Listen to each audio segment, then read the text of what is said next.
పుండుకూర పప్పు చేసే విధానం మీకు చూపిస్తానండి. మన ఊరు పుండుకూర, తెల్ల పుండుకూర చాలా టేస్ట్ ఉంటుంది, రుచి ఉంటుంది. దానిలోకి ఏమేమి కావాలనేది మీకు చూపిస్తాను రండి. పప్పు, పెసరపప్పు, పచ్చిమిర్చి, టమాటా, ఉల్లిగడ్డ, పుండుకూర. ఉల్లిగడ్డ కడుగుతున్నాను నేను. అయితే 2-3 సార్లు కడుక్కుంటే బాగుంటుంది.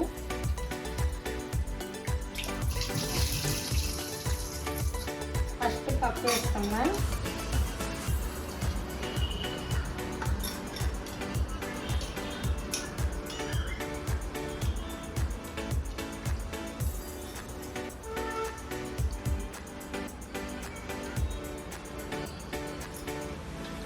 ఉల్లిగడ్డ ఇట్లా పెద్ద ముక్కలు వేసుకుంటే సరిపోతుంది, మరి చిన్న ముక్కలు అవసరం లేదు.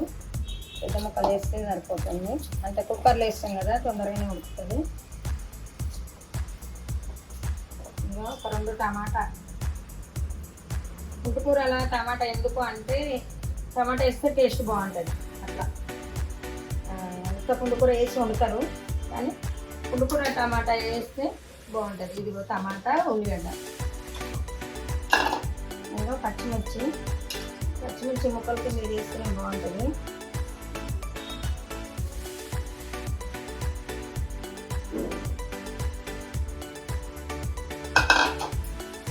నెక్స్ట్ గోంగూర.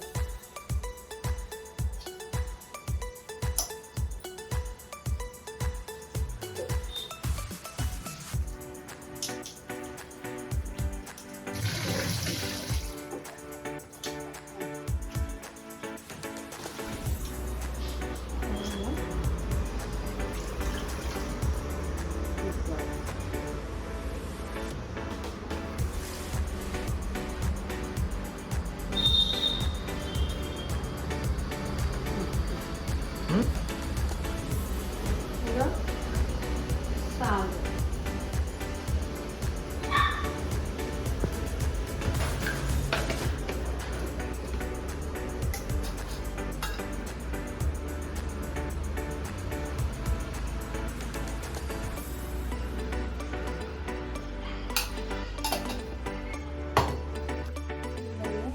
ఒక గ్లాస్ కోసం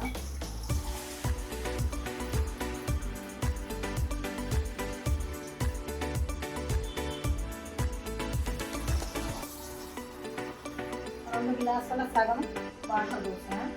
ఎందుకంటే పుండుకూర కడిగి ఉంటాం కదా, దాన్ని ఉంటుంది.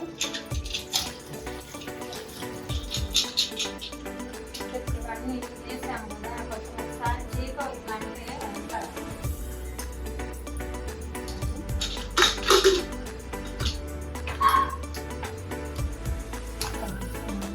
ఇది 3 విజిల్లు వస్తే చాలు.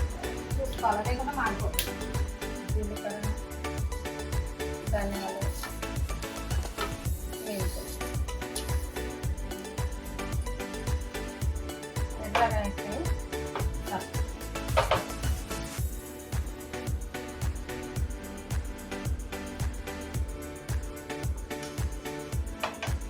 ఉడుకుతుందండి. ఇది మెత్తగా దంచుకుందాం. రోట్లో అయితే బాగుంటుంది, మిక్సీలో అయితే కొంచెం బాగుంటుంది. ఇట్లా ఇంటి పచ్చడి దంచుకుంటే బాగుంటుంది. మెత్తగా దంచి ఉంటుంది, కొంచెం సింపుల్గా దాచుకుంటే బాగుంటుంది అన్నట్టు. అది ఈ రీతిగా దీంట్లో వేసుకొని పచ్చగా దంచుకుంటే సరిపోతుంది. మెత్తగా దంచాలని లేదు, పచ్చగానే చాలు.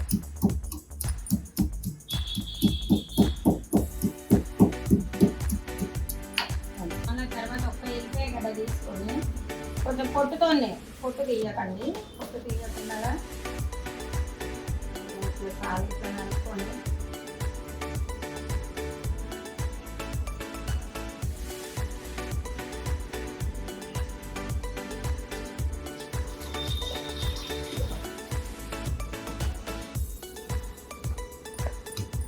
ఇవి కూడా కచ్చపచ్చైనా దాని చేసి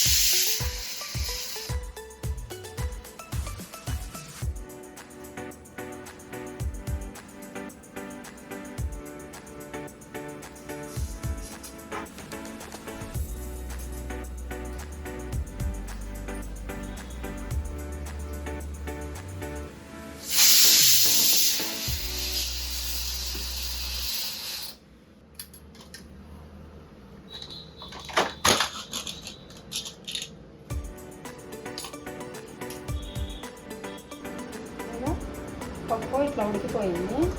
ఇప్పుడు ఇది ఉంది కదా, ఇంతకుముందు కొట్టేసుకుంది, దీంట్లో వేసుకొని రుబ్బుకోవాలి.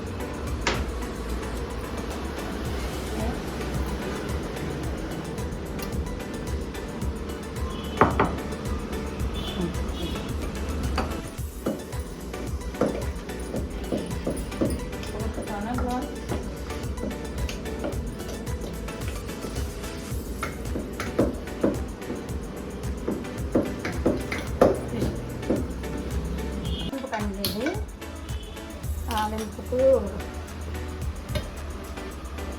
కొంచెం నూనె వస్తుంది.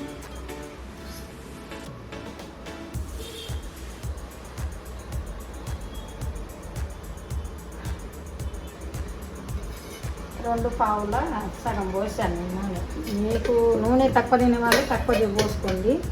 ఇంతే పోయాలనేది ఏం లేదు. కొంతమంది నూనె ఎక్కువ వాడతారు, కొంతమంది నూనె తక్కువ వాడతారు. ఇక ఎల్లిపాయలు అంటే ఇందాక దాంట్లో కూడా వేసాను కదా, ఇది తాలింపు కొరకు మిర్చి పట్టి దంచుకొని తాలింపు వేసుకుంటే బాగుంటుందండి. ఒక్క దెబ్బ వేస్తే ఇట్లా మెదిలిపోతుంది తాలింపు కొరకు.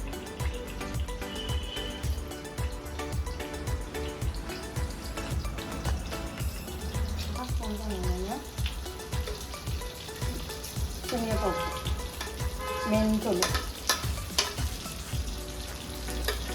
జీలకర్ర, ఆవాలు, ఎండుమిర్చి. తాలింపు అయింది కదండి. తాలింపు ఇప్పుడు పప్పులో